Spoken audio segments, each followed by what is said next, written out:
Assalamualaikum warahmatullahi wabarakatuh. Halo teman-teman, perkenalkan nama saya Olivia Rizky Febriani, NIM 190000538. Saya dari Prodi PGSD kelas 6. Selamat menyaksikan. Enjoy the video. Mencintai diri sendiri. Karya Olivia Rizky Febriani. Mencintai diri sendiri bukanlah hal yang mudah seperti yang telah aku bayangkan. Setiap kali aku ingin membangun kepercayaan diri pada diriku, selalu saja ada seseorang yang berusaha ingin membuatku jatuh lagi, dan lagi. Tak lain adalah orang-orang terdekatku yang kuanggap sebagai penopang dalam hidupku.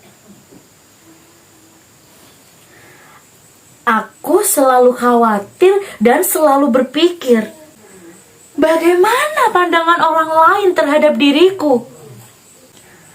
Aku selalu mencoba melihat seperti apa diriku di mata orang lain.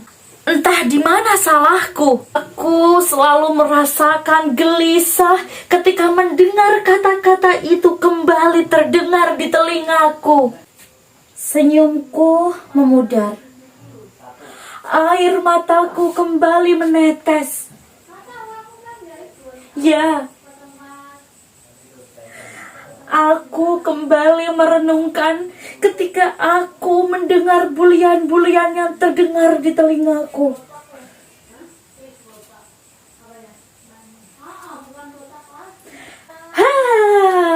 Orang gendut mana ada yang suka? Orang gendut cepat mati loh. Itu badan apa gajah? Kulit kok kayak oli samping, dekil banget. Kepercayaan diriku kembali ciut ketika mendengar bulian-bulian itu dilontarkan kembali kepadaku.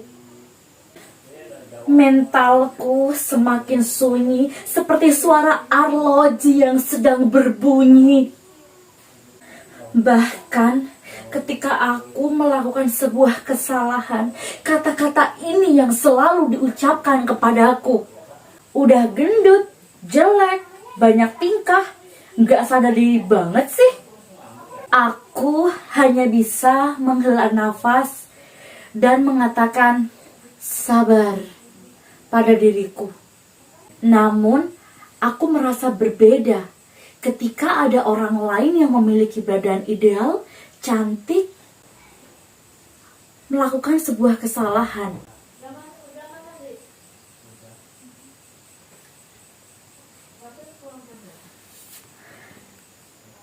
Mereka diperlakukan sebaik mungkin walaupun mereka melakukan sebuah kesalahan. Mereka hanya akan mengatakan, tidak apa-apa kak, wah kakak cantik sekali. Apakah definisi cantik hanya dinilai dari putih dan langsing?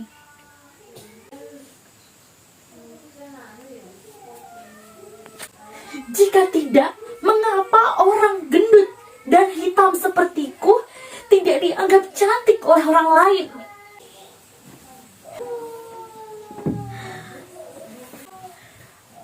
Aku sedang tidak percaya diri. Aku tidak secantik orang yang di luar sana, tapi aku memiliki hati yang tulus.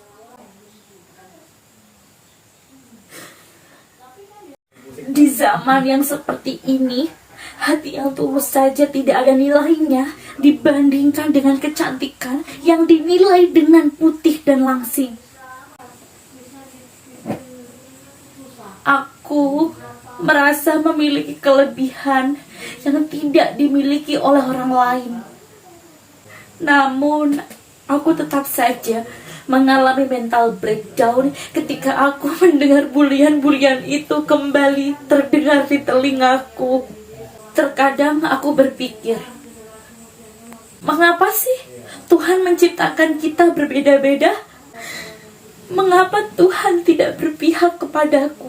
Lebih lagi, Aku yang memiliki harapan yang banyak yang tidak tercapai hanya karena memiliki wajah yang kurang menarik. Aku pernah depresi hingga akhirnya aku ingin bunuh diri. Aku hampir kehilangan nyawaku sebanyak 2 kali. Aku meminum 3 macam pil dengan dosis yang berlebihan. 3 buah pil itu aku minum secara bersamaan. Saat itu aku teringat nyawaku sedang berada di ambang batas. Jika Tuhan tidak menolongku, mungkin aku sudah berada di alam bawah sadar. Aku juga melukai tangan dan pundakku. Aku juga menampar pipiku. Aku depresi hingga aku memecahkan gelas dan juga piring kaca di rumahku. Darah pun kembali bercucuran di baju dan lantai rumahku. Saat itu aku sudah tidak bisa berpikir lagi. Aku merasa tidak pantas hidup di dunia bersama dengan bulian dan cacian yang dilontarkan kepadaku. Dalam benakku saat itu, aku hanya ingin mati. Aku hanya ingin mati agar aku tidak merasakan kembali sebuah kepedihan.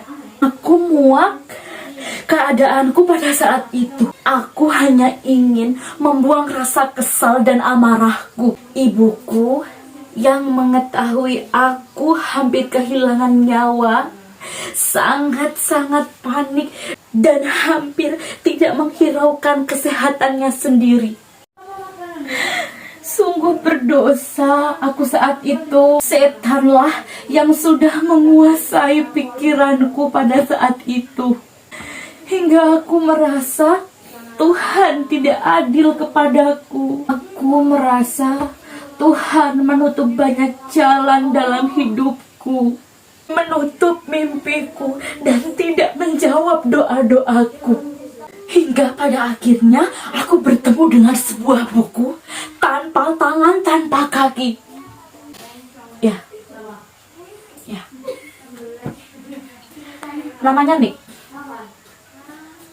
Sewaktu kecil, ia selalu dibully dan diteriaki jelek oleh orang-orang terdekatnya. Dan ia berusaha mendekati orang-orang yang mencacinya dan berkata, "Jujur, kamu sangat melukai perasaanku.